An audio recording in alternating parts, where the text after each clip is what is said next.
Hi everyone, if you could take 2 seconds to like and subscribe, that helped me keep this channel going. Thank you.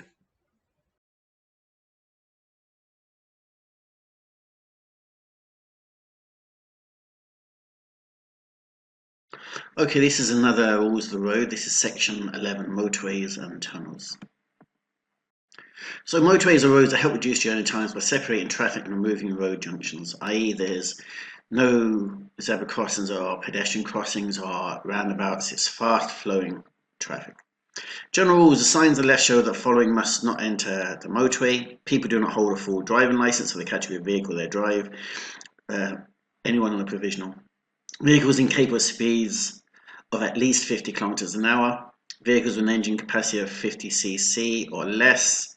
Invalid carriages, motorized wheelchairs, vehicles do not use inflated tires, cyclists, pedestrians, or animals. The maximum speed limit on a motorway is 120 kilometers per hour. That's the maximum. Now on the M50 there's sections where you can only do 80 or 100, but the maximum is 120. There are signs stating another speed, then you must obey that. If you're driving a vehicle that's subject to a lower speed, i.e. a truck or a bus, you're not going to do 120. Move on.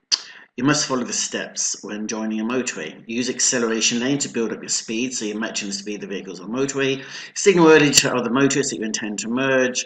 As you're approaching a slip road, check your mirrors and your blind spots. Obey road signs and road markings. Do not drive on hatch markings before merging into traffic.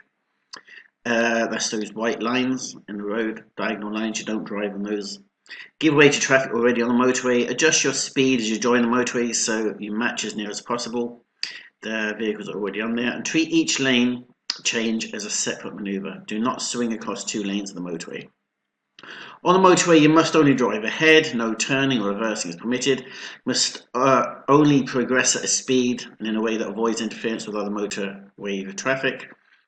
You must not drive in any part of the motorway that is not a carriageway. You must not stop or park on any part of the motorway unless your vehicle breaks down. You must not pick up or sit down anybody on a motorway. Using lanes correctly, properly. The right-hand lane is an overtaking lane. It is not a fast lane as some people call it. Do not refer to it as the fast lane, it's the overtaking lane. Lane 1, the normal keep left rules apply. Stay in this lane unless you are overtaking. Lane 2, on a 2-lane motorway, use this for overtaking only and move back into lane 1. When you have finished, you may also use this lane to accommodate traffic merging from the left. So you may move into the right-hand lane to allow traffic to merge in from the left, and then you'll move back to the left-hand lane. On a 3-lane motorway, you may stay in the center lane while there is slower moving traffic in lane 1. Lane 3, if you're travelling on a 3-lane motorway, you must use this lane only if traffic in lanes 1 and 2 is moving in queues and you need to overtake or accommodate merging traffic. So the same rules apply, it's an overtaking lane. Once you're finished, you get back into the left-hand lane. You must not use the lane nearest the central median, that is the outside lane, 2 or 3, depending on the number of lanes, if you are driving.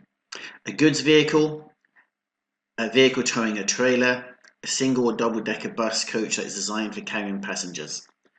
Because a heavy goods vehicle, maximum speed on the motorway is 90.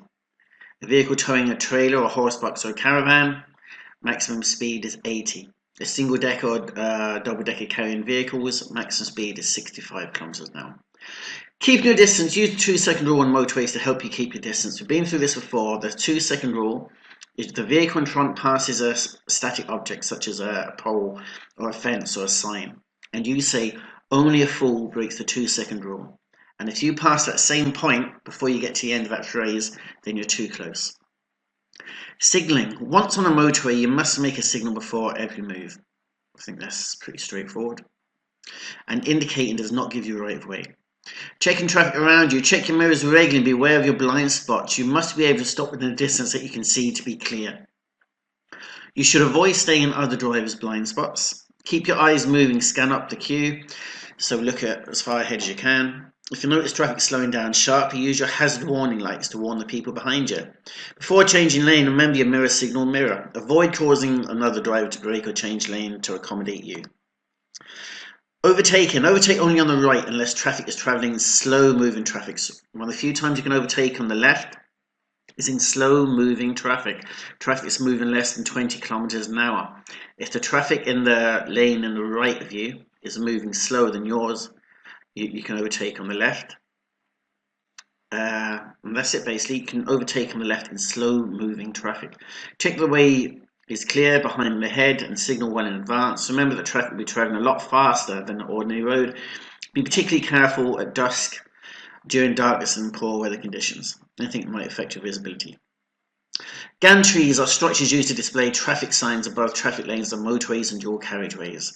There's an example here. Variable message signs, a very similar thing, only this is digital, so the information may change on it. Leaving the motorway, the signs below show the distance to the next. 300 meters, 200 meters, 100 meters. When you leave the motorway, you will first enter acceleration lane. Okay, acceleration is to increase speed and deceleration is to reduce speed. If possible, keep up your speed until you enter this lane, but then slow down and check for signs. Remember that slip roads and link roads between motorways may include sharp bends. If you miss your exit, drive on to the next exit. You must not attempt to cross the ghost island. The ghost islands are the hatch markings, sometimes referred to as ghost islands. When you leave a motorway, it comes to an end, you will see the signs below. Motorway ends 1 kilometer, ends 500, motorway is ended. Rest areas, laybys and motorway services. Important to take regular breaks to rest appropriate intervals and travelling long distances. This is part of the tachograph legislation we've been studying. Before you start your journey, you should plan ahead. Take that into consideration and plan your breaks. The following signs indicate the motorway service which may be available. I think we've all seen these. Fuel, garage and repair, telephone, public toilets, restaurant, refreshments, picnic area, accommodation, and the information point. Stopping and parking. You may only stop or park on a motorway when your car or vehicle breaks down. A guard signals you to do so. There is an emergency. There are roadworks. You're at a toll plaza.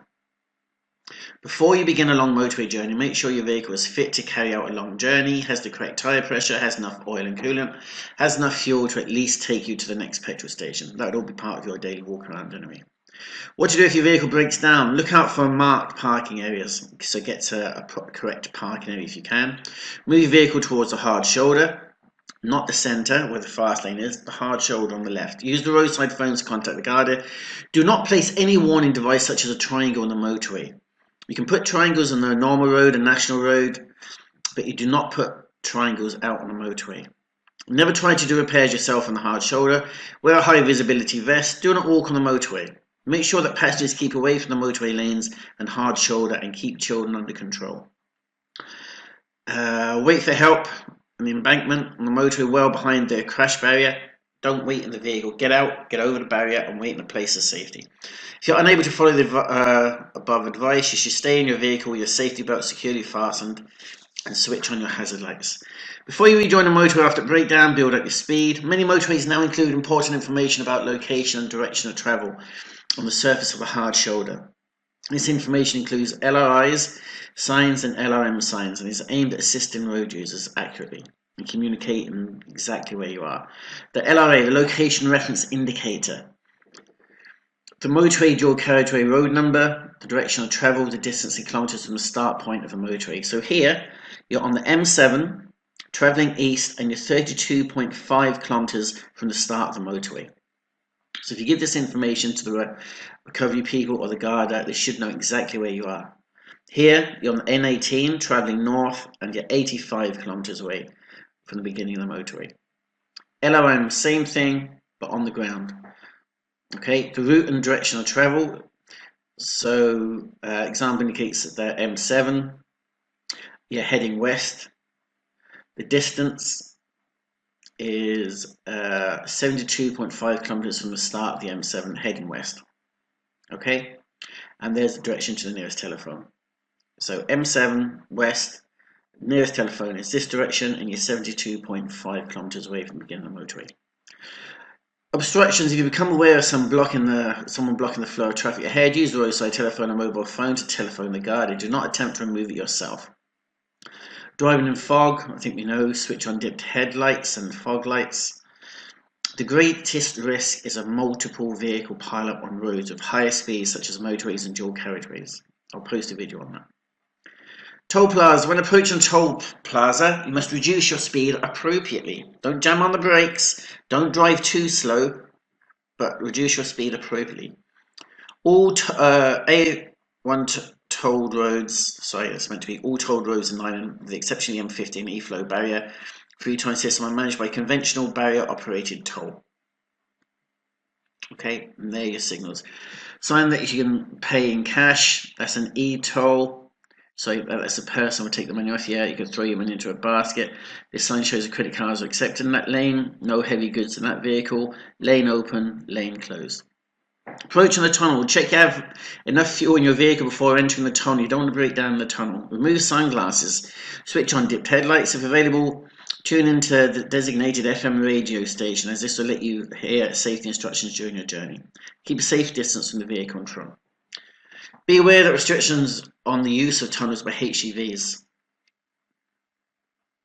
Okay, we're not going to go into that now. The maximum permissible height will be signposted. You should know the height of your vehicle, and the height of your vehicle in a truck, HGV, is always in the cab, but in the bus it should be in the cab as well. Wide loads may not be permitted. Vehicle size may be a ban on particular vehicles, or the use of right-hand lane in a tunnel by large goods vehicles, other non-passenger vehicles, etc. So be aware of the rules and regulations when entering a tunnel.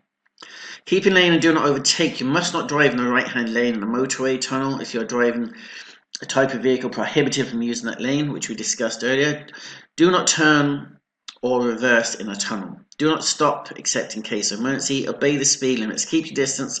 Recommended minimum safe distance for a car and motorcycle is 50 meters. For all other vehicles, 100 meters.